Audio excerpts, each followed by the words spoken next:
Hello, welcome back. My name is Miss Cindy Renteria. We are doing home-based older taller video for the week, which we are part of Baker Ripley, and we do these weekly videos, and we're happy to see you guys here. Can you guys believe it? We are already wrapping up the school year. We are already what it is closing almost to the end of the school year. I'm pretty sure. I think we have like 3 more weeks to go, or four. Yeah, I'm thinking like 3 more weeks to go since we've been doubling, and it's actually this week is going to be another double activity for the weeks. We want to be able to aim to all our activities, to aim to all our visits with you guys, and it makes us happy that we're actually closing excuse me, closing out the year with so much support from you guys. The kids are actually learning and growing as us, well as you as parents, having to be able to do with this new technology, doing it through Zoom, accepting our video calls, being able to be able to perform and continue the schedule that we normally had, and offer our new parents, thank you for coming aboard and joining us in this new experience, because it's new for all of us to be doing it through Zoom, to video. Hopefully this next school year we'll be moving along in person. If not, it still will be fine, because we've been practicing, we've been doing this, and you guys are doing really good, and doing our activities through Zoom and actually doing through video chat. And thank you once again for being here. It makes us happy. It makes myself happy, Miss Cindy, to see you guys, to see our kids. Every time I get a chance to see the other kids in the program, besides my own caseload, it makes me happy to see they know who I am. They sing the songs that we sing together, of course. And this video, we are moving along to actually working into helping our little ones to be able to transition greatly into Head Start. Many of our older toddlers are already moving on to Head Start, are moving on to the classroom setting. So these activities are going to be based on that, and helping all of us together be able to have a good transition process. And I always say this, it's not only the little one going to school, and then not only him going to a new adventure. It's a new adventure for moms, for dads, for siblings, for everybody in the home, since this transition is going to have to be done in a complete family. We have to be there for our little ones. We have to make them feel secure. We have to encourage them to to use your language skill. And this is the perfect time to start now. And of course, we're going to have all summer break, and we want you, mom and dad, to continue these activities and to continue the process of them having a smooth transition into Head Start. As we normally do, we start out with our greeting song, we move on to our book, and then we all go along for our activities of the week, for our family well-being, and for our uh, child and parent developmental center, when we talk about all we give you resources and so on. So I will start out with our greeting song, which is Miss Cindy's here today, Miss Cindy's here today, clap clap clap, Miss Cindy's here today. Of course, we want to start using our first and last name. Miss Cindy Renteria is here. Miss Cindy Renteria is here. You see, my last name is pretty long, and we have all these R's in my last name. Imagine your little one, if they're just accustomed to saying their first name, and they have a long last name like Miss Cindy, a difficult last name to pronounce. So we want them to start practicing now. We want them to be comfortable, to be, not to feel like, am I saying it right or am I saying it wrong? We want them to be familiarized with their last name, their full complete name. As we know, they are moving on to school, and the teacher's going to be saying their first and last name at all times. We might have 2 Cindy's, 3 Cindy's in the classroom. We have to say Cindy Renteria, and we may have Cindy Caballero, and you want your child to be able to recognize their last name as well as your name. Sometimes we may ask our little ones, what's my name? And they say mommy, and they won't say Juana, or they won't say Brenda. They'll say mommy, papi. So we want them to get familiarized with our names too. We want them to know mommy is Cindy, or mommy is Brenda, or mommy is Miss Elam. We want them to know our names as well as them knowing their initial name. So this is something that we can practice throughout the day, that we can mention it throughout time. So, and many of you are doing an awesome job already. A lot of my kiddos are excited to say their whole name and even add their age to it, which is good because they're practicing their numbers and so on. And the story that we have for this time around, I'm gonna be showing you guys the story which one of this great lady is reading. So, are you guys ready for story time? Here we go. To School by David Shannon. David's teacher always said, "No, David, no yelling, no pushing, no running in the halls. David, you're tardy."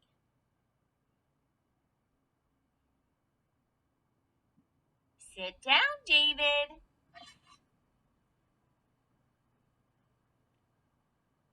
"Don't chew gum in class." "David, raise your hand." "Keep your hands to yourself."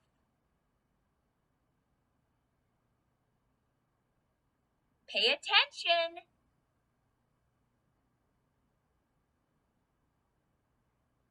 "Wait your turn, David."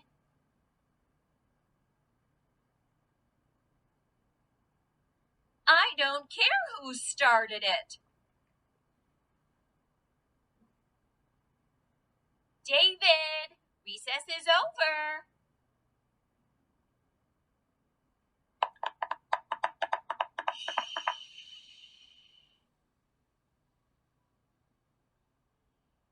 "Again?"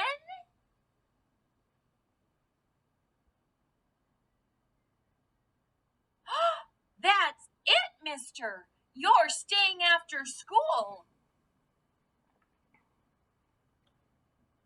"David, have you finished?" "Good job, David."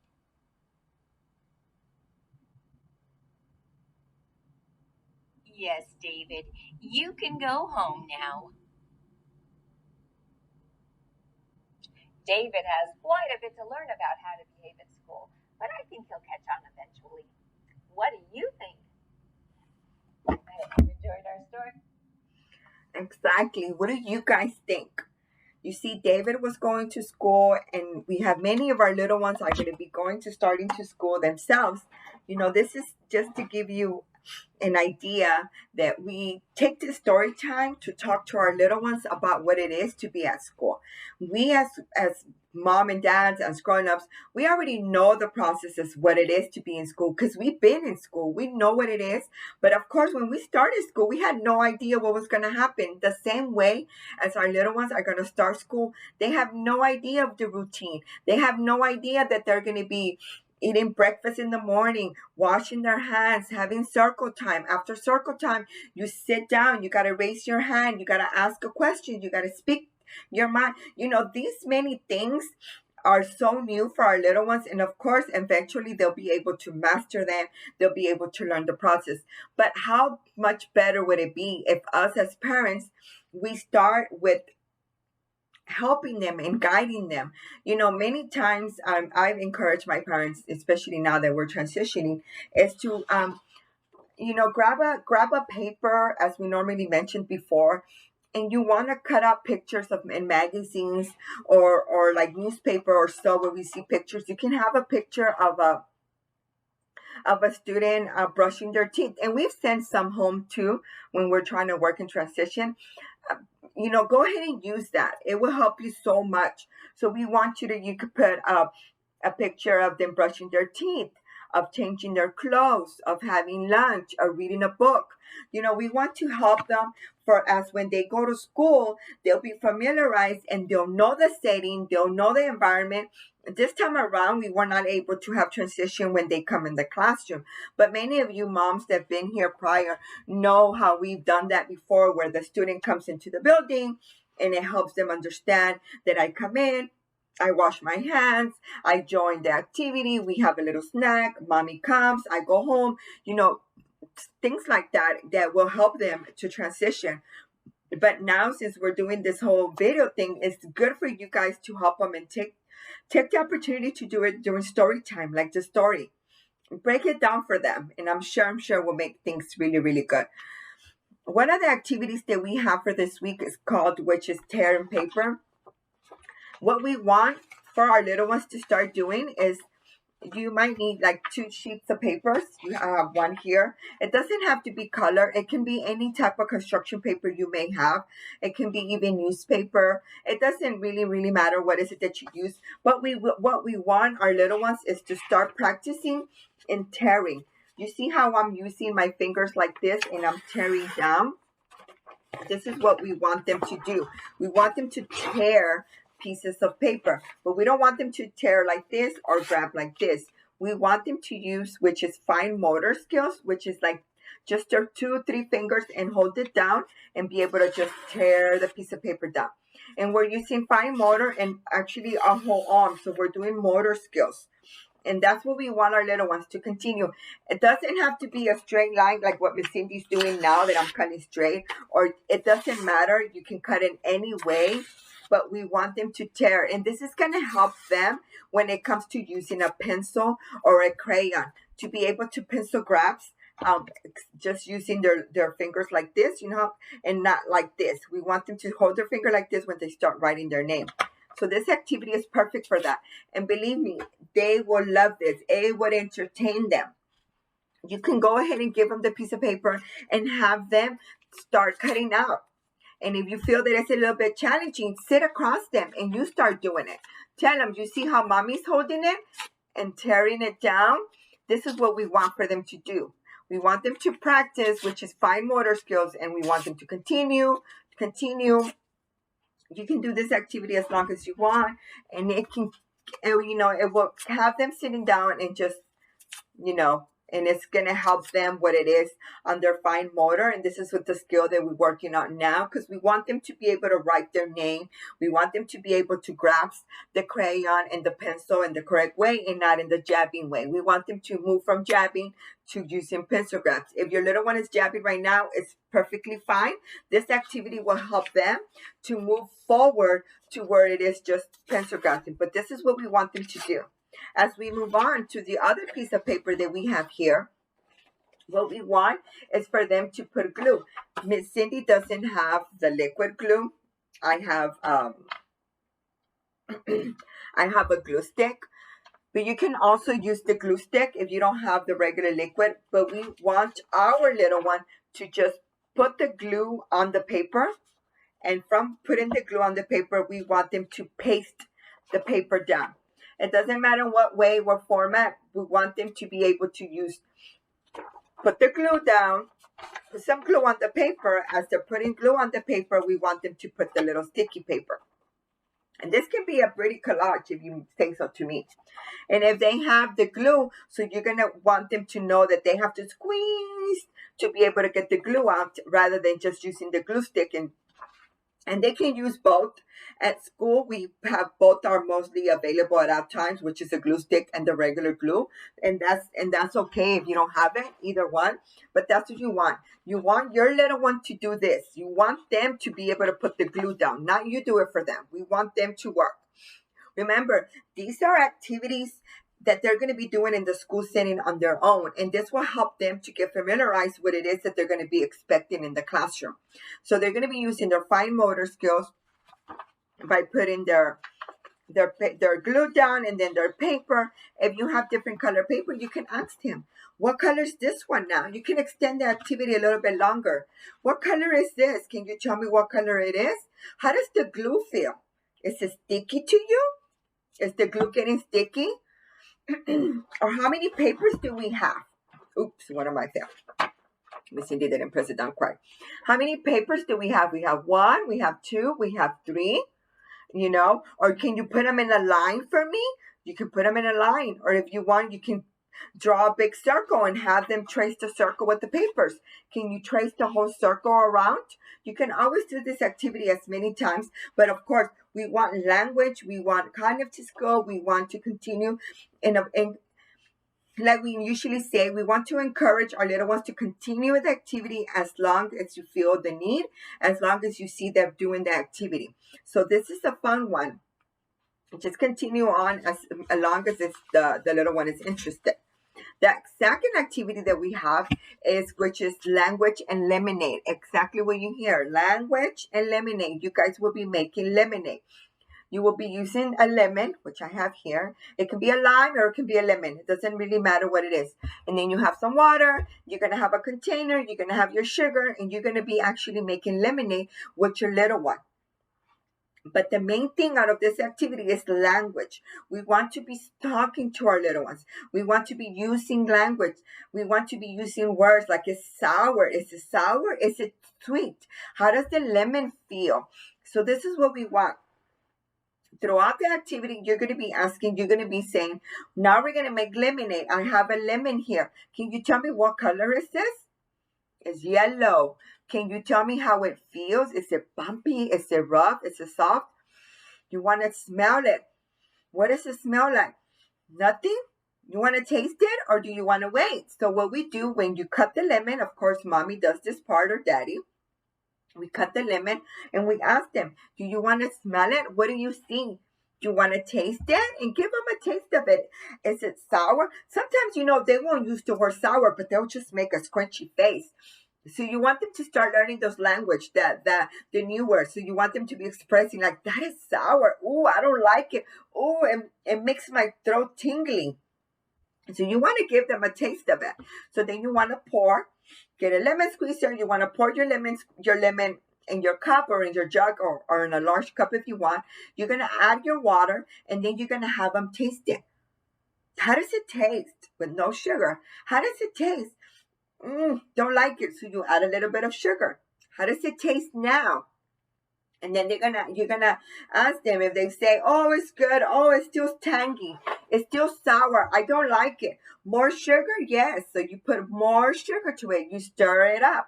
You can have them help you in stirring the lemonade up. So we want to continue open-ending questions back and forth. You give them a try again. How does this taste now? Does it taste good or is it still sour? Oh, this one tastes good. How does it taste like? And then they say it's sweet. It's yummy. Can mommy have some? And then you want to ask them, how is it that we made this lemonade? And see if they remember. And you write down exactly what they're telling you.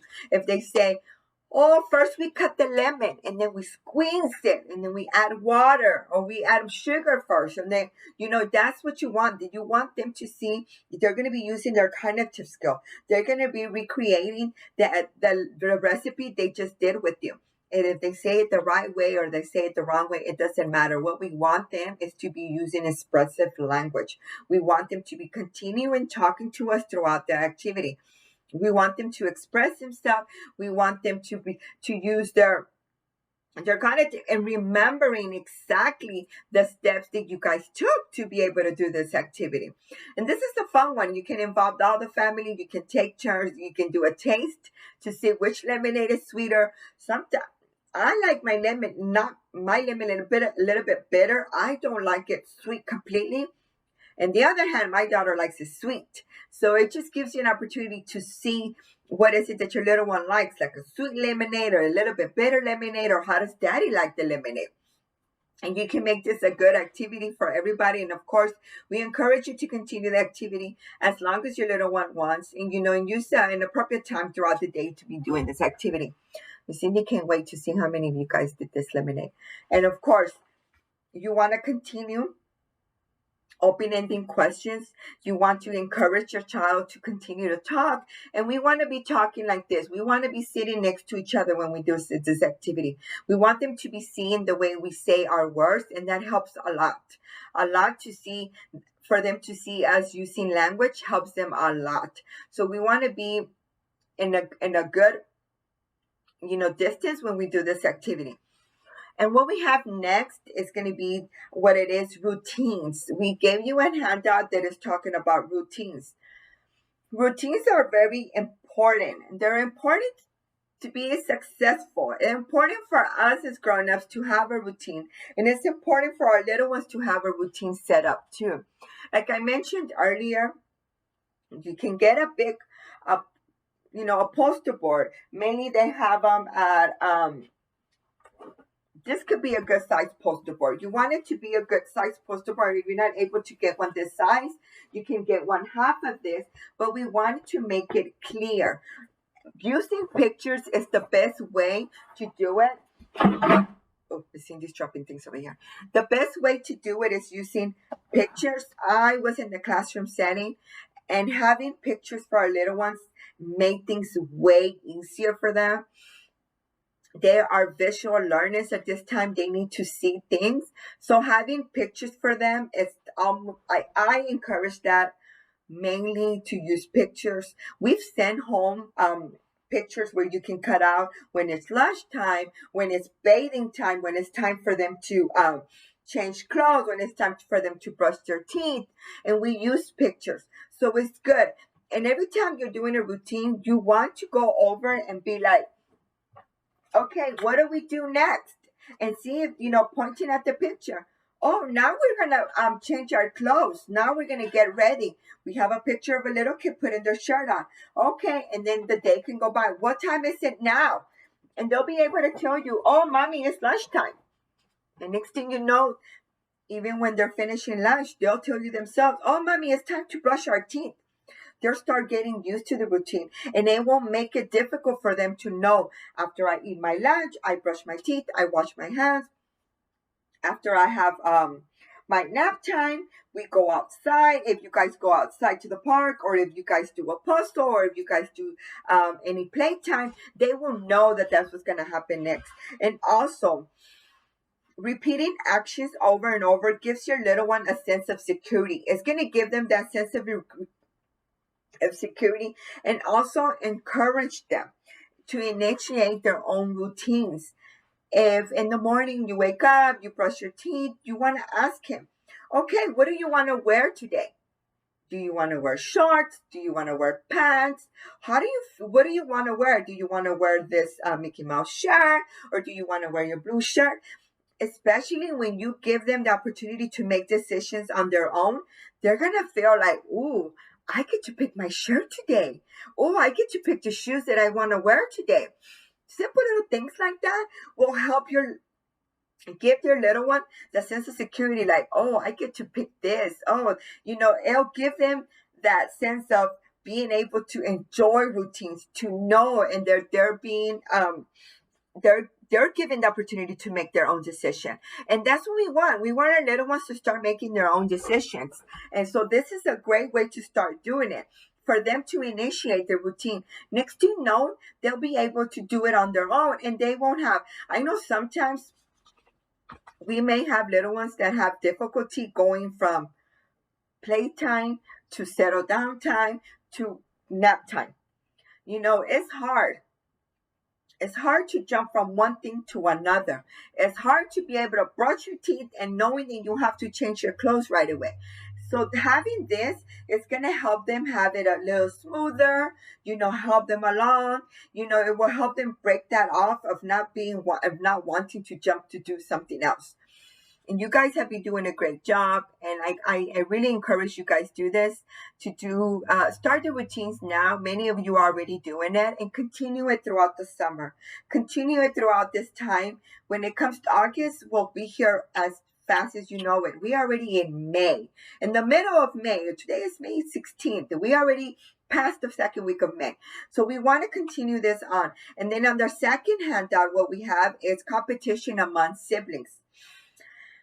This happens all the time.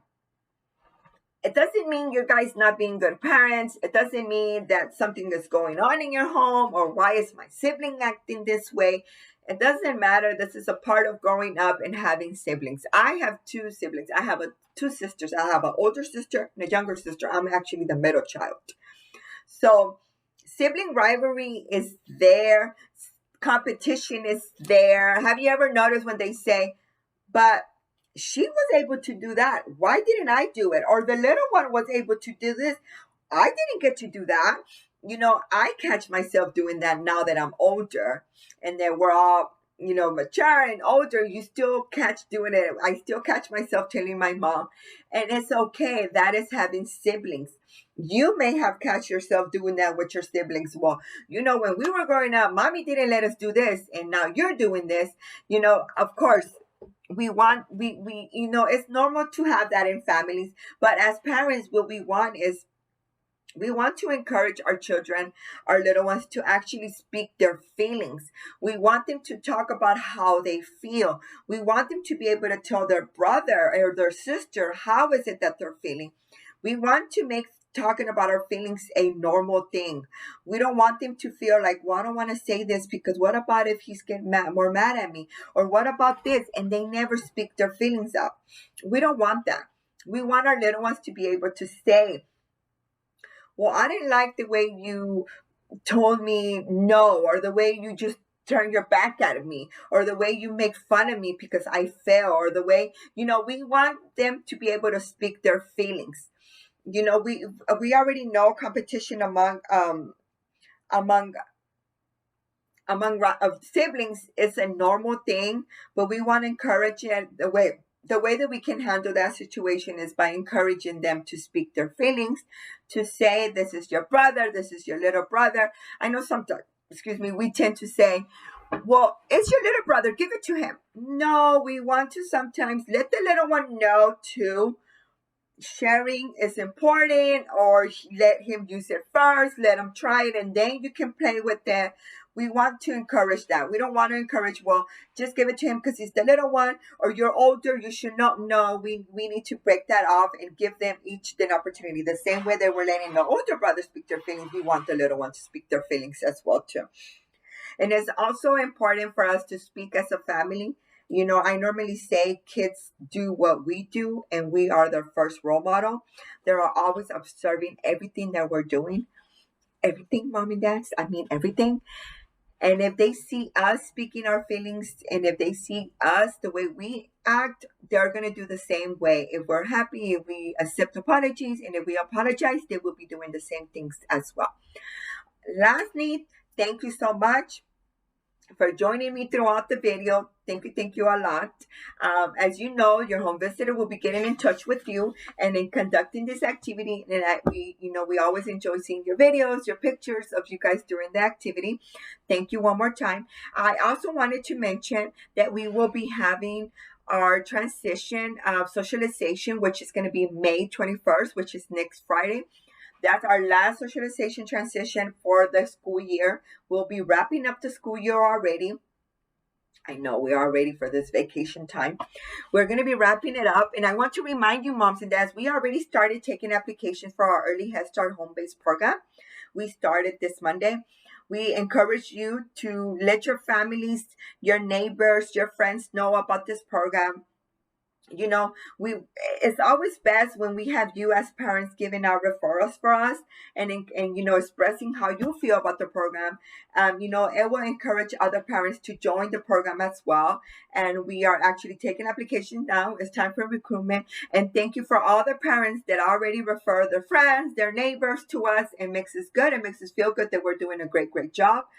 So we encourage you guys to please, talk to your family and friends. Many people don't know what it is, a home-based program. So it's best when you hear from a familiar voice person about the program. We are working and conducting a video so we can send it out, so you guys can pass it along to your families on what it is the home-based program is. Thank you one more time. My name is Miss Cindy Renteria. I'm a home-based program with Baker Ripley, and I am happy to be here with you guys, and I will be seeing you soon. Thank you so much. Have a good one.